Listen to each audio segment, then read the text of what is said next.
Ya, sebenarnya mahal enggaknya itu tergantung kebutuhan sebenarnya, kebutuhan. Apalagi sekarang, jadi yang tinggal pinter-pinter dari sekolahan itu. Jadi dari pemerintah kan juga bisa mengalokasikan dananya ke sana, misalkan pakai dana bos atau apa.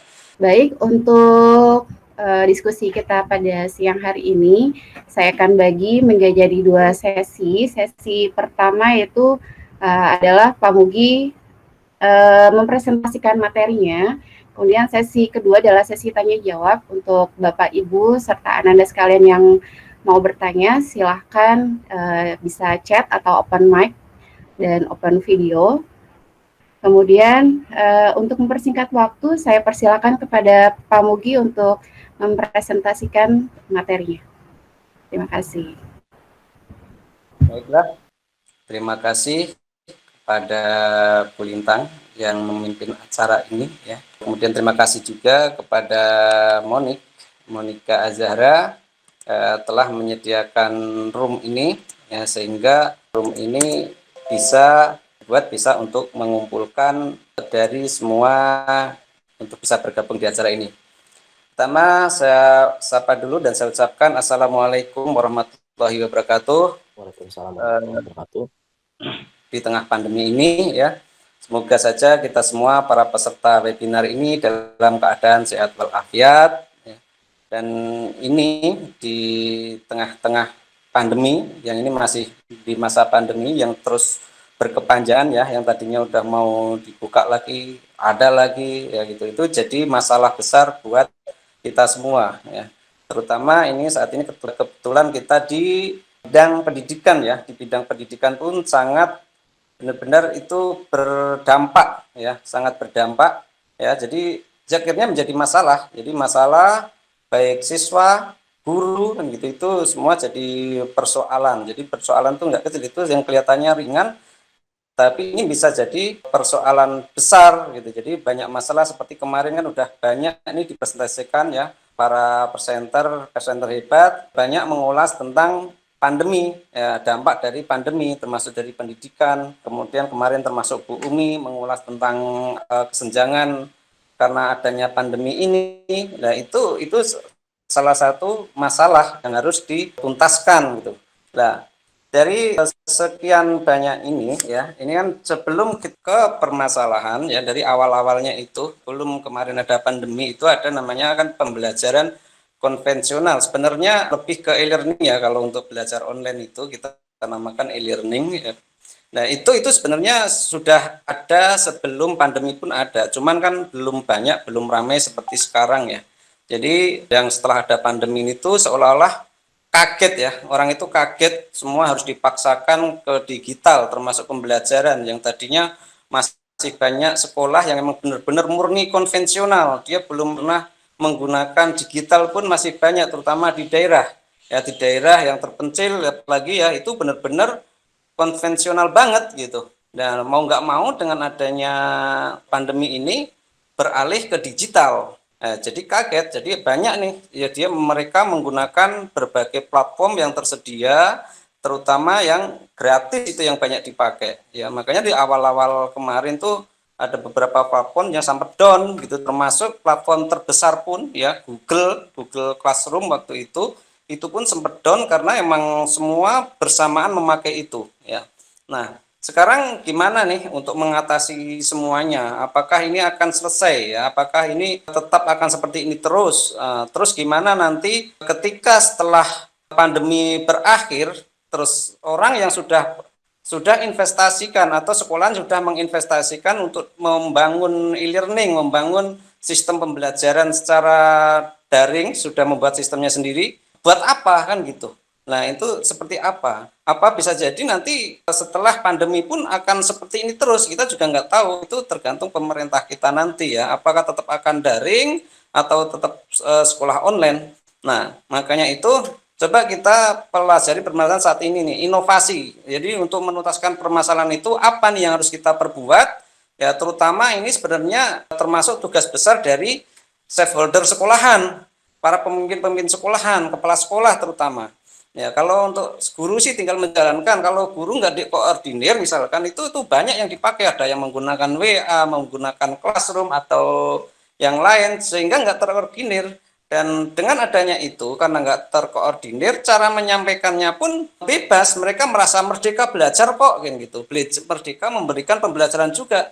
Jadi ada yang di lapangan, saya pernah temuin juga itu. Kalau dikatakanlah anak-anak SMA sederajat lah, oke lah ketika guru mengasih tugas itu masih bisa cari solusi di Google atau yang lain untuk cara menjawab, bisa belajar sendiri. Nah ini terjadi di sekolahan dasar gitu. Sekolahan dasar itu tiap hari cuma ngasih tugas dan banyak sekali. Tiap hari ngasih tugas 50 soal gitu. Jadi siswa itu cuma disuguhin tugas, tugas, dan tugas gitu. Itu jadi bosen. Bahkan akhirnya orang tua ada yang berpendapat, ini guru ini ngapain aja sih kan gitu. Jadi seolah-olah guru ini makan gaji buta lah inilah gitu. Cuman enak-enak aja kan gitu. Lah itu untuk menuntaskan itu semua seperti apa, dan itu emang nyata terjadi di masa pandemi gini. Ya karena dianggap wah ini dengan mengasih tugas ini, kadang ada beberapa oknum guru yang ngasih itu rapel dalam waktu 3 hari dikerjakan tuh 3 hari ini kerjakan ini tugas langsung dirapel. Nah ini kan ini jadi masalah di lapangan ya. Nah jadi kalau kita bandingkan, nah makanya ini sekolahan atau stakeholder ya itu para pemimpin sekolah, kepala sekolah atau yang lain yayasan di sini itu harusnya punya inovasi juga, inovasi gimana cara mempertahankan bahwa sekolahan itu benar-benar berkualitas, benar-benar merhatikan siswa untuk tetap belajar. Nah, terus apa nih, sistem apa nih yang harus disediakan? Sedangkan di luar banyak sekali nih ada sistem seperti bimbel ya, bimbel, bahkan bimbel pun bimbel online sekarang itu sedang gencar dipromosikan. Lah, kalau gitu mendingan ikut bimbel kalau cuma untuk pinter pun gitu. Jadi kita harus tunjukkan bahwa sekolah itu fungsinya untuk benar-benar beda dari bimbel. Nah, kalau cuma untuk pinter aja, ikut aja bimbel atau belajar aja di Google. Terus kemudian apa? Sekolah itu apa? Cuma untuk formalitas saja, nyari jasa gitu. Ya, itu cobalah kita itu singkirkan seperti itu, maka itu harus tahu permasalahannya di sini. Permasalahannya apa di sini? Oh, ini ada misalkan waktu konvensional itu permasalahannya guru mengajar di kelas gitu, mengisi agenda. Kan itu urut-urutannya gitu. Kemudian absensi siswa. Jadi sebelum mengajar itu kan mengabsensi penilaian.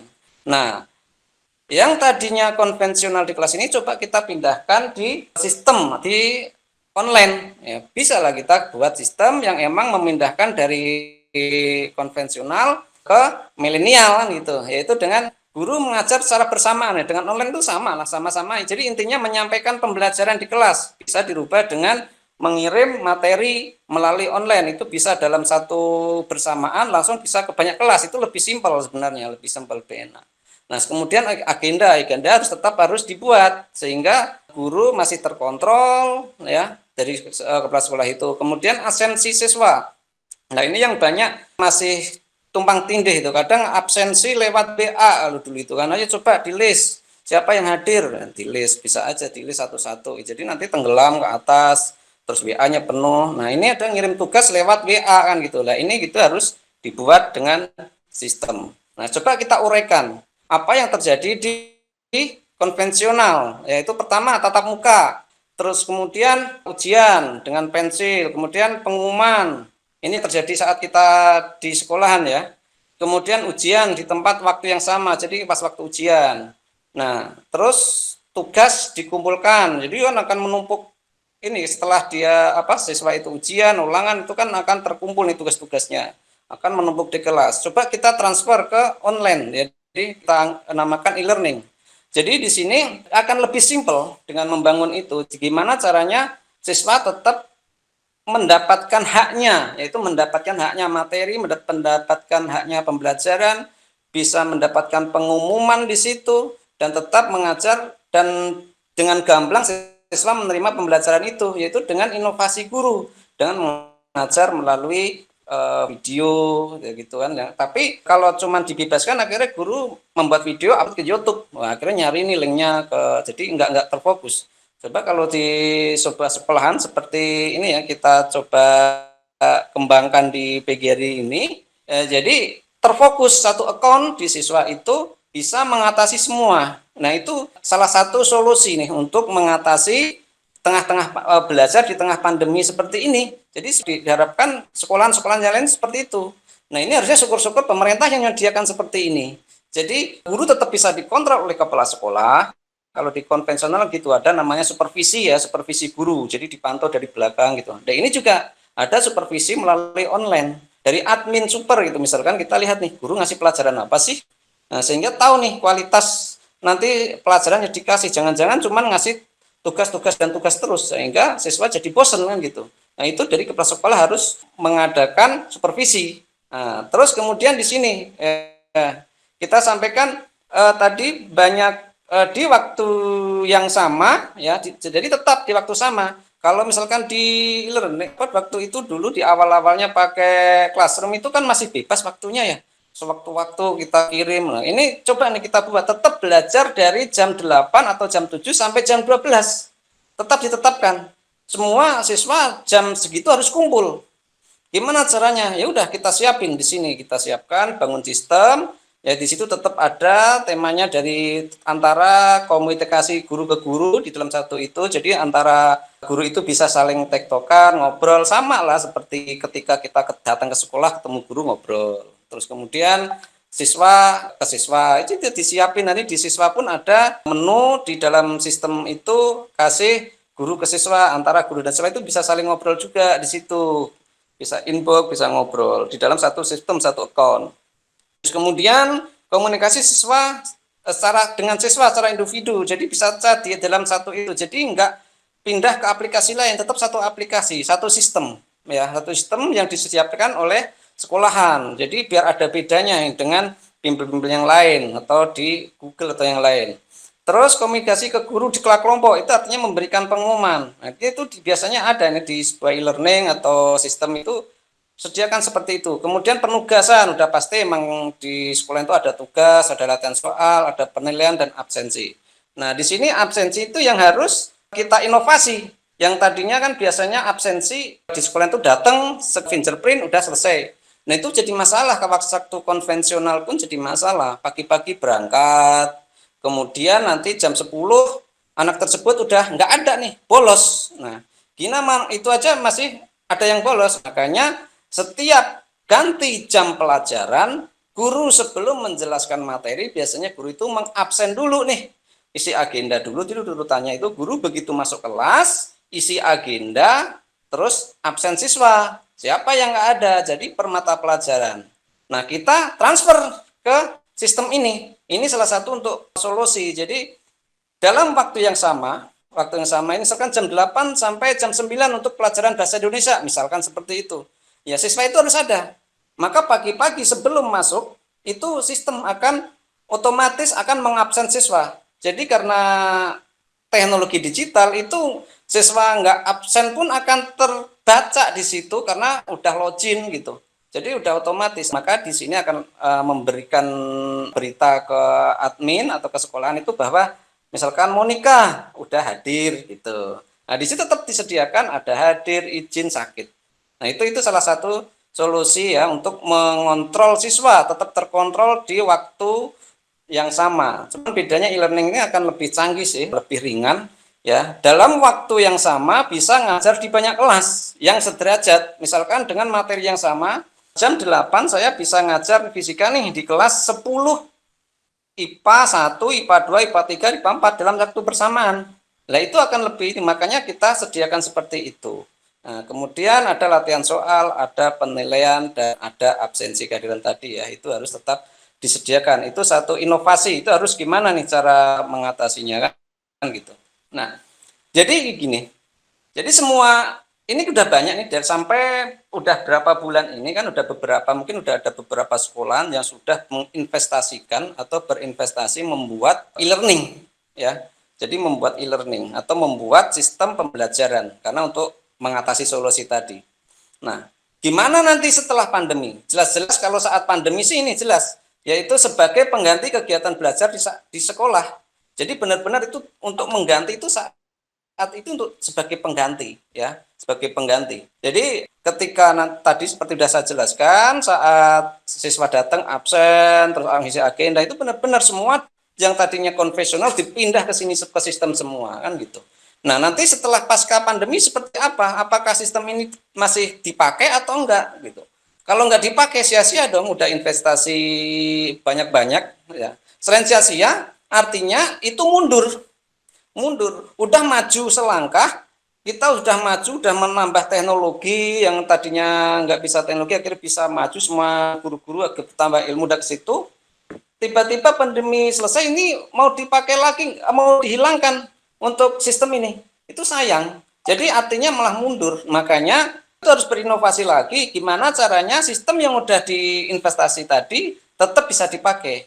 Nah, maka di situ kita kembangkan lagi, bisa sebagai pelengkap pembelajaran. Jadi setelah mengajar, guru memberikan tugas, atau mungkin ketika nanti absensi masih bisa dipakai, siswa absen, udah guru udah nggak ini lagi, tinggal nyebut aja namanya A, B, itu udah sistem yang absen, tapi guru masih nyebutkan untuk karena biar tahu nih si A itu yang mana, si B yang mana, kan gitu. Jadi tetap kepake. Terus kemudian saat ulangan ya jangan pakai kertas lagi, ya manggil less paper, kan gitu. Buang semua, ibaratnya nggak usah pakai kertas, sudah pakai sistem. Katakanlah semua masuk kelas ulangan atau PAT atau UAS, ya kan, masuk kelas semua. Katakan kalau memang terbatas mungkin untuk PC komputernya, pakai semua Androidnya dipakai, semua siswa disuruh install, udah install kan untuk sistem itu, ya udah ujian atau UAS, PAT, ya udah pakai aplikasi itu, ya pakai aplikasi sehingga hemat kertas, nggak perlu pakai kertas, dan lebih cepat lagi ketika kalau pas kuis atau pilihan ganda itu langsung lebih cepat, langsung dapat nilainya kan gitu, nilainya langsung diketahui. Jadi itu lebih praktis. Nah, ini salah satu solusi yang kita kembangkan ya di PGRI ya. Itu mungkin perlu banyak saya jelaskan di sini karena tadi kan tujuannya untuk apa, solusinya aja nih. Gimana? Nah, ini salah satu solusi kita coba untuk memecahkan solusi itu. Dan ini item-item di aplikasi ini udah sesuai dengan apa yang tadi saya omongkan, belajar di waktu yang sama, di tempat yang berbeda, jadi bisa terkontrol, waktunya bisa terkontrol, harus jam 8 harus ada, kalau nggak ada dianggap alfa kan gitu. Ya, ini yang kita buat materinya ini saat memberikan tugas kan gitu, dan ini bisa ketahuan ini siswa-siswa yang sudah mengumpulkan dan bisa memberikan nilai, ini kuis. Nah, ini adalah salah satu contoh dari yang kita untuk memecahkan solusi tersebut. Jadi intinya mari kita bersama-sama, kita berdiskusi, di sini bisa memberikan masukan, mungkin ada solusi apa lagi nih, biar siswa ini nggak bosen, atau mungkin dari siswa, nah, di sini kan ada siswa juga nih, kira-kira masalah apa nih setelah pandemik ini, biar saya nggak bosen, ini kan bisa juga, lah karena dengan adanya masalah itulah, nanti dibuat analisa, nah dibuatlah ke sistem. Untuk uraiannya, cukup sekian dari saya. Waktu dan tempat saya kembalikan ke moderator, yang mau menambahkan, yang mau tanya, silahkan ke moderator dulu, kemudian di saya. Terima kasih. Dari saya, Assalamualaikum warahmatullahi wabarakatuh. Ya, terima kasih Pak Mugi atas materi yang sangat menarik sekali. Saya ingatkan kembali untuk audiens sekalian, jika ingin bertanya, silakan di chat, kemudian atau bisa open mic langsung. Baik, sambil menunggu pertanyaan, mungkin Pak Mugi bisa menjelaskan. Tadi Pak Mugi bilang bahwa e-learning itu sudah lebih baik karena e-learning itu ibaratnya satu pintu ya Pak ya, satu sistem, satu aplikasi. Jadi siswa nggak buka banyak aplikasi. Dan dengan segala kelebihannya ini, berdasarkan yang sudah Bapak buat di SMA PGRI Depok, Bapak menemukan kelemahannya nggak Pak selama ini? Mungkin dari siswa gitu ada masukan. Iya, kelemahan sih masih ada ya, bagaimanapun ya, ibaratnya ini kan baru pengembangan itu masih perlu dari masukan-masukan dari siswa yang udah mengalami langsung kan gitu. Jadi ini lah, dengan adanya kan ada perbaikan. Yang namanya digital, di digital itu tetap masih ada kelemahannya, yaitu tentunya kan tidak ini ya, untuk pemantauan siswa kan enggak seefektif ketika ketemu langsung. Jadi bisa aja nih siswa, kelemahannya yaitu siswa bisa nitip absen, bisa aja kan login pakai, cuman nanti ini pengembangan ke depan itu kan bisa kita kembangkan untuk nanti IP handphone itu yang kebaca. Jadi ketika siswa itu udah punya handphone itu, ya handphone itu aja yang bisa buat login kan gitu. Nanti bisa ke sana arahnya kan gitu. Nanti sambil jalan. Untuk saat ini sih itu, jadi ini masih bisa dikembangkan. Tapi itu bisa secara logika IT itu bisa dibuat seperti itu. Terus kemudian saat menyampaikan untuk tatap muka. Nah, tatap muka ini yang masih jadi jadi perdebatan ya. Tatap muka online ya, tatap muka online. Jadi masih banyak di situ aplikasi Vicon yang banyak digunakan. Ada yang menggunakan Zoom, Webex ya, Webex, terus kemudian Google Meet. Nah itu kan jadi perdebatan. Pertama apa? Kuota. Jadi karena di situ mengirimkan audio, video, upload, download kan gitu. Kalau interaksi video itu kan jatuhnya upload dan download. Jadi itu akan lebih boros kuota. Nah, makanya dengan seperti itu kita kemarin coba, ini masih baru percobaan, kita juga bikin kan ya di PGRI kita coba namanya PGRI Meet, dan kita coba untuk hemat, mungkin gimana caranya menghemat kuota di situ. Nah, makanya kita buat auto. Jadi otomatis ketika dari si siswa itu nggak ada background sound di belakangnya, nggak ada suara, maka itu dia nggak kelihatan mukanya. Karena kan ketika kita di rapat atau di kelas tuh, ketika guru menjelaskan bla bla bla gitu kan, guru nggak lihat nih siswa-siswa mana kan gitu. Nah, makanya siswa yang ngomong itu baru kelihatan. Itu juga bisa salah satu mengatasi untuk menghemat kuota. Jadi ketika sistem nggak mengirimkan atau upload video, di situ kan jatuhnya upload, ketika menongolkan muka saya, misalkan saya mengirimkan ini di Google Meet ini, muka saya kelihatan ini, berarti kan saya upload video jatuhnya. Upload video, upload audio. Jadi itu akan lebih boros kuota. Nah, di situ bisa di-setel. Nah, nanti ke depannya yang khusus untuk tatap muka ini kita integrasikan dalam satu sistem e-learning.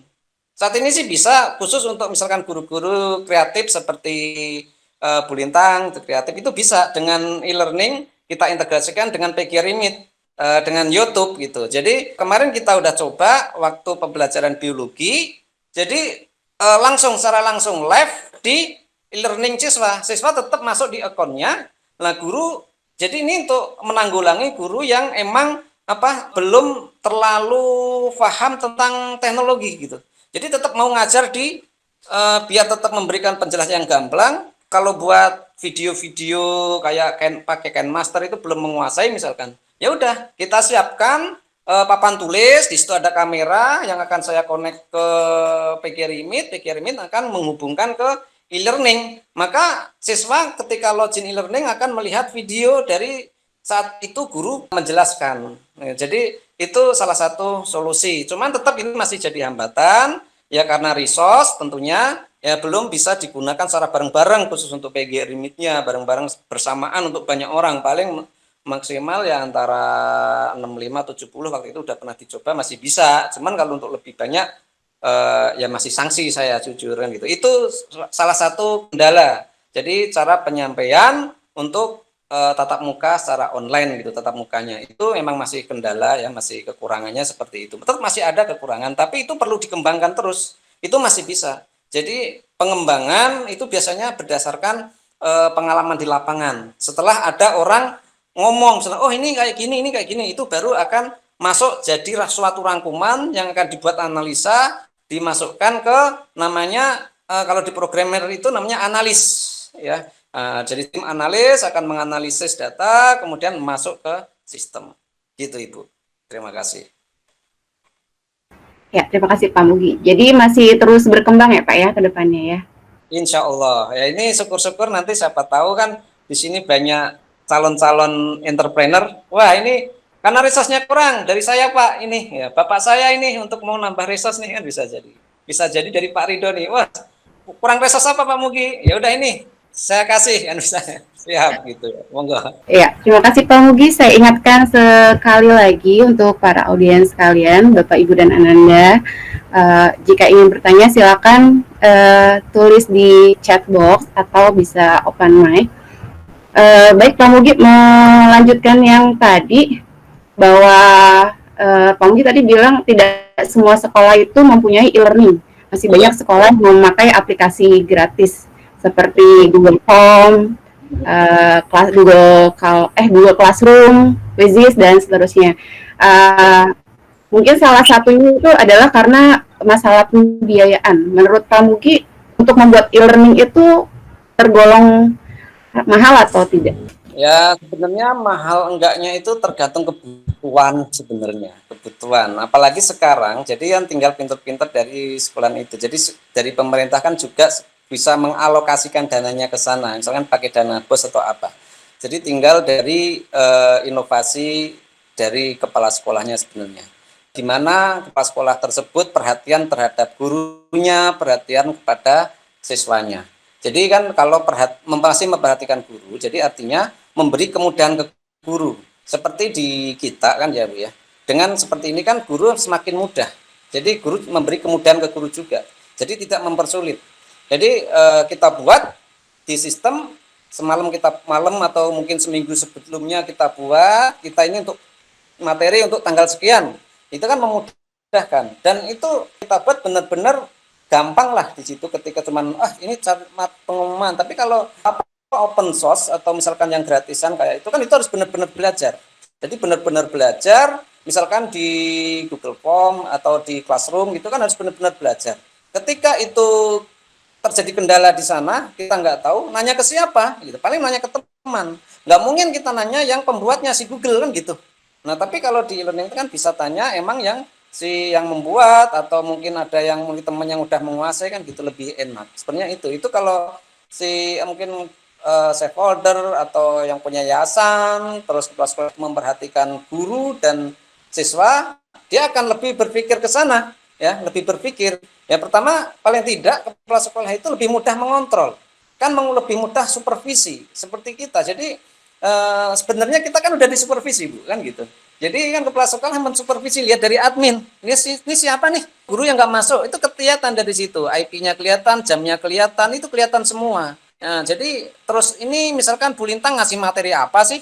Itu bisa dilihat sama kepala sekolah. Ya sama saja ketika makanya tadi saya bilang. Jadi perpindahan dari konvensional ke milenial kan itu. Jadi kalau konvensional itu kan kepala sekolah tetap ada supervisi, ini keliling ke kelas. Ini Bu Lintang ngajar apa ya di belakang itu lihat. Kayak dulu saya pernah waktu ngajar di pengalaman pertama itu ya, dulu ngajar masih lama dulu itu. Tiba-tiba di belakang itu ada kepala sekolah dan pengawas dari dinas kan gitu. Duduk bareng siswa. Nah saya nggak ngeh dan masuknya nggak ngerti ketika saya lebih konsen ngajar, tiba-tiba ada, saya pikir siswa ya gitu, itu artinya kan untuk supervisi, jadi kan lebih repot itu harus datang ke kelas untuk supervisi. Dengan dibuatnya sistem ini kan kepala sekolah lebih enak sebenarnya, dengan supervisi malah tinggal klik aja, satu klik, kelihatan semua ini siapa nih yang nggak hadir, siapa ini kan kelihatan. Ya ada kelebihan ada kekurangan teknologi, seperti itu Bu. Monggo. Ya baik, terima kasih Pak Mugi. Mungkin pertanyaan terakhir dari saya, dengan segala kelebihan yang ada di e-learning, tadi Pak Mugi bilang bahwa dengan teknologi yang sekarang kita pakai ini, bahwa kepala sekolah, guru-guru itu lebih dimudahkan ya Pak ya. Yeah. Menurut Bapak pribadi, jadi lebih enak konvensional atau yang seperti sekarang ini? Ya kalau nanti tadi tanya soal pribadi ya, setiap orang kan punya permasalahan masing-masing. Kalau saya sih lebih enak seperti ini. Artinya apa? Saya bisa ngajar dari rumah, saya masih bisa mantau dari usaha saya, kan masih bisa mengerjakan usaha saya, kan gitu. Ya meskipun ini lebih, ya awal-awalnya mungkin berat, awal-awalnya harus yang tadinya itu spontan kan pembelajaran itu kan, apalagi yang berarti Ibu ngajar matematika kan pelajaran itu aja yang disampaikan, tinggal inovasi, ganti soal kan itu ketika masuk ke kelas udah siap. Nah, dengan adanya sistem kayak gini harus inovasi, harus mempersiapkan dulu, bikin video itu perlu waktu kan gitu. Nah, cuman itu yang dibuat itu masih ketika saat ini buat untuk kelas A gitu. Itu bulan besok masih bisa dipakai lagi. Ya, kita kirim ke sana soal yang ini cuman tinggal soalnya aja di sistem acak kan gitu. Otomatis kan bisa mengacak, bisa diacak-acak kan gitu. Soalnya acak, pilihannya acak kan gitu. Jadi kalau saya sih merasa dimudahkan dengan adanya teknologi seperti ini, sehingga saya dengan waktu yang bersamaan bisa mengerjakan banyak hal. Gitu aja sih. Ya, baik. Terima Mungkin kasih banyak Pak Mugi. Waktu sekarang sudah menunjukkan pukul 13.51. Mungkin untuk audiens jika masih ada pertanyaan bisa disampaikan, masih ada waktu. Oke, kalau begitu mungkin bisa Pak Mugi bisa membuat kesimpulan atau closing statement Pak Mugi untuk diskusi kita pada siang hari ini. baiklah, ini benar udah nggak ada ya. Kelihatannya berarti ini kan banyak dari siswa PKRI juga, ini berarti sudah nyaman ya dengan sistem yang kita buat, kita sediakan ya, sudah dimudahkan, kalau mudah ya. Ya makanya jadi closing statement saya, dengan adanya pandemi seperti ini itu mengubah kita untuk berpikir ke arah yang lebih maju ya. Tapi kita tetap memperhatikan ketika kita buat sistem seperti ini, tetap memperhatikan ya, namanya sistem itu robot ya, tetap memperhatikan rasa siswa, gimana siswa itu nggak bosen. Itu tetap kita perhatikan ya, biar siswa itu nggak seenaknya sendiri ya, gitu tetap perhatikan, dibuat di sistem ini gimana caranya memantau ya kan, memantau kita kayaknya absen yang per mata pelajaran kita buat otomatis, jadi tetap memperhatikan dari kebutuhan siswa. Jadi intinya harapan nanti setelah dibuatnya sistem ini, meskipun nanti pandemi usai dan sudah seperti semula, pembelajaran konvensional itu dikombinasi dengan milenial kan gitu. Jadi ketika sistem ini masih berlaku karena beberapa sekolah udah investasi ke sistem yang mungkin ya hampir serupa lah sistem e-learning seperti ini. Makanya ketika konvensional udah selesai pandemi, tetap ini diberlakukan dengan adanya ujian menggunakan sistem, ulangan harian menggunakan sistem, kenaikan kelas menggunakan sistem, bahkan rapot sampai itu udah menggunakan sistem, dan termasuk pemberian tugas tambahan. Jadi nggak sia-sia, ibaratnya udah investasi mahal, nggak sia-sia. Ya kalau mungkin ada sekolah yang cuman ikut mungkin dari SOS yang tempat orang sewa, itu kan nggak terlalu mahal. Tapi kalau yang emang untuk develop sendiri, biasanya itu resource-nya mahal. Jadi mahal, harus menyediakan server segala macam. Nah, itu kalau langsung nggak dipakai itu sayang banget. Makanya harus tetap dipergunakan. Ya mudah-mudahan pandemi ini cepat selesai dan kita tetap bisa belajar seperti biasa ya, meskipun konvensional. Nanti karena ini sudah ada kemajuan dalam bidang teknologi, beberapa sekolah yang sudah mengembangkan, jangan mundur, tetap maju ke depan, tetap kita pakailah sistem ini gitu. Jadi dari saya seperti itu. Terima kasih Ibu Sugi ya, sudah hadir, Pak Kang Wido ya, terima kasih atas waktunya, terima kasih atas kawan-kawan semua, anak-anak yang mau datang di sini. Semoga kita semua sehat walafiat, pandemi ini cepat berlalu ya. Dari saya akhiri. Usikum wa nafsi bitaqwallah. Assalamualaikum warahmatullahi wabarakatuh. Monggo saya kembalikan ke moderator. Waalaikumsalam warahmatullahi wabarakatuh.